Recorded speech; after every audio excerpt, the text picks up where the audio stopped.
এখন বানাতে চলেছি তালের মোগলাই। তোমরা নিশ্চয়ই আগে শোনোনি তালের মোগলাই হয়।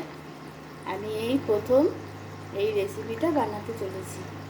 একটা মোগলাই বানিয়ে আমি তেলের মধ্যে ভাজতে দিয়ে দিয়েছি। আর এখানে আর একটা মোগলাই আমি বানিয়ে রেখেছি।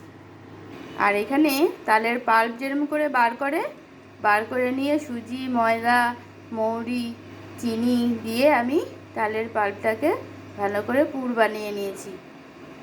এবার এই মোগলাইগুলোকে অল্প ফ্লেমে রেখে আমি অল্প আঁচে আমি ভালো করে মোগলাইটাকে ভেজে নেব।